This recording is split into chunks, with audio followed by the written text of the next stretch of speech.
Good evening, Appalachia, and welcome back to The Late Shift, the only talk show still legally allowed to broadcast within 50 feet of a nuclear exclusion zone. Now, before anyone at home adjusts their Pip-Boy brightness, no, you are not imagining it. I smell, and this time, it's intentional. After Christmas, New Year's, and one too many minor adjustments from my symptomatic machine, I decided I needed a break. So I made a choice. A bold choice. A dangerous choice. I have not showered in a full week. No symptomatic. No recalibration. No surprise diagnoses. Which means this is the first episode of the year where my symptomatic hasn't tried to cure me of something I don't have or replace my blood with antifreeze.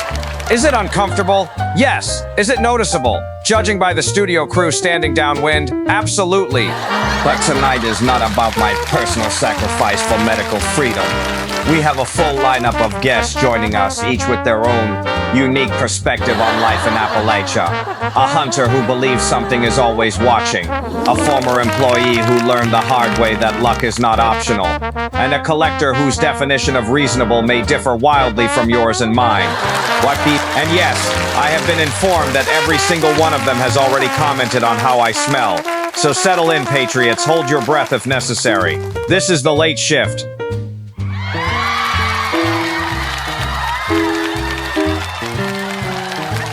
All right, Appalachia.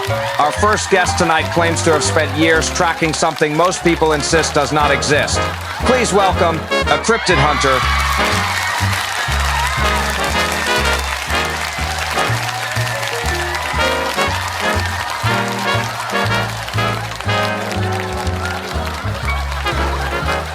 Good to be here, Monroe. Been a long walk. I can imagine. You seem tense. I'm always tense. You don't survive this long by relaxing. Fair enough. So tell me, what exactly are you hunting? You know what I'm hunting. I really don't. The Mothman. Of course it is. You hear that? Hear what? The buzzing. The air moving. Like something large adjusting its wings. All I'm hearing is the air filter in your mouth struggling to survive. It was closer when I walked in. I doubt myself every morning. This feels unrelated. And your smell. The only thing close to you right now is my desk. Strong sense travels.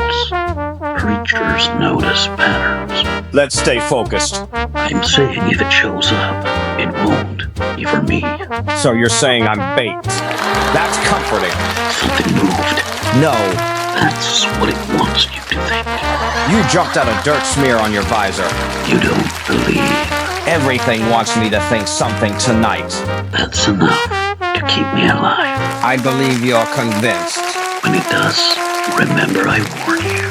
Well, Appalachia, if the Mothman makes an appearance, we'll blame the lighting, the smell, or this interview.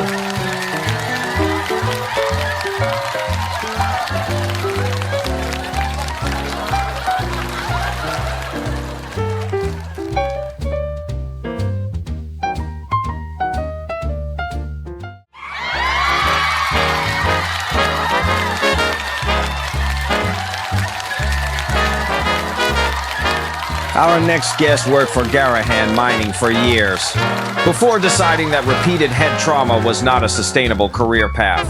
Please welcome a former Garahan employee.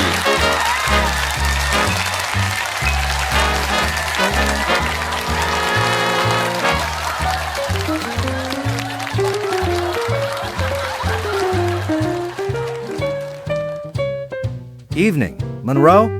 Nice studio. Smells familiar. Let's get that out of the way early. Yes, I know. No judgment. Garahan locker rooms weren't exactly fragrant either. So you worked in the mines. Dangerous job. Not the mines. The walkways, the ladders, the doors. Mostly the ceiling. The ceiling. Constantly hitting me in the head. You're saying the building attacked you. I'm saying the building won. How often were these incidents? Hard to say. I'd wake up on the floor a lot. And safety equipment? Oh, they gave me a helmet. Every time I got hit, someone would tell me I should have been wearing it. And why weren't you? That's the thing. I'd forget. You forgot repeatedly. Doctor says my luck stat is -1. That explains a lot. Once I put the helmet on, stood up, and immediately knocked myself out on a pipe. The helmet caused the injury. Exactly. You get it, Monroe. Did you ever file for compensation? I tried. Filled out the forms, lost them, filled them out again. Signed the wrong name. What name did you sign? I forgot my name, too. That's why I'm Garahan employee number 076EQ1. Of course you did. They promoted me to incident example. That's not a real position. It was for me. So what finally made you quit? I walked into work, and a cazador sting me in the eye. Woke up in the infirmary 6 months later, still wearing kneecaps and a helmet, and they asked if I'd consider a hazmat suit. Well, Appalachia, proof that sometimes the wasteland doesn't kill you. Your workplace does.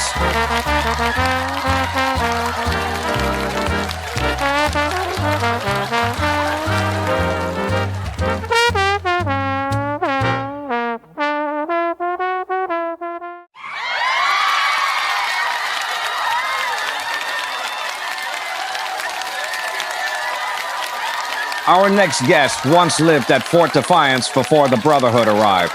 According to the records, the staff decided he was difficult to manage. Welcome.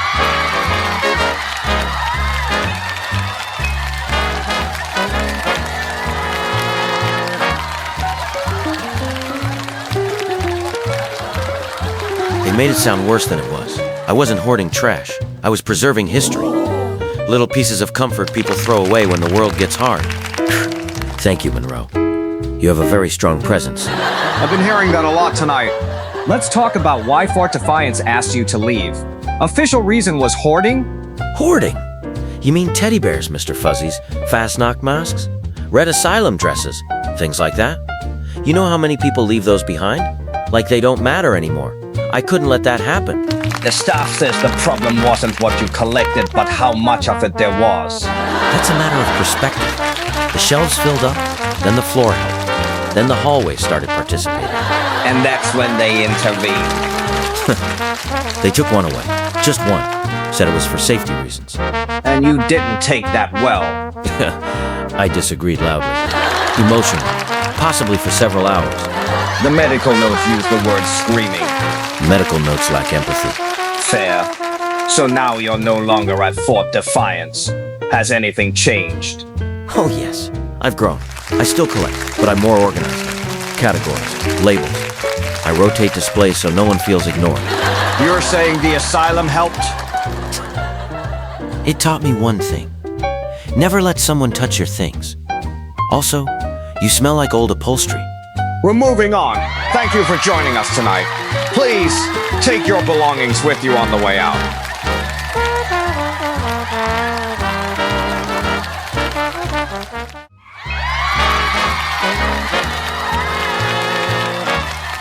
Well, tonight we learned a few important lessons about Appalachia. That something is always watching, whether it's a cryptid, bad luck, or a room full of stuffed animals, judging your life choices. We met a hunter who hears wings where others hear wind, a worker who proved that ignoring safety gear has long-term consequences, and a collector who reminded us that letting go is optional. And through it all, every single guest agreed on one thing. The smell is getting pretty bad. Rest assured, Patriots, this experiment in personal freedom will conclude shortly. My symptomatic machine is already waiting and judging me. Until next time, stay safe, stay classified. And if something starts buzzing behind you, maybe don't turn around.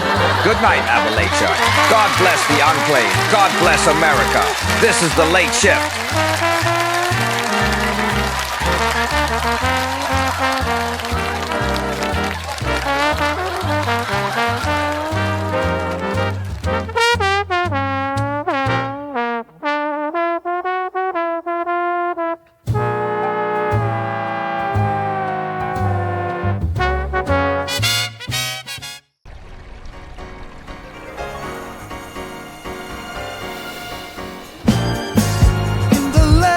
Promise and power, where the stars shine so bright.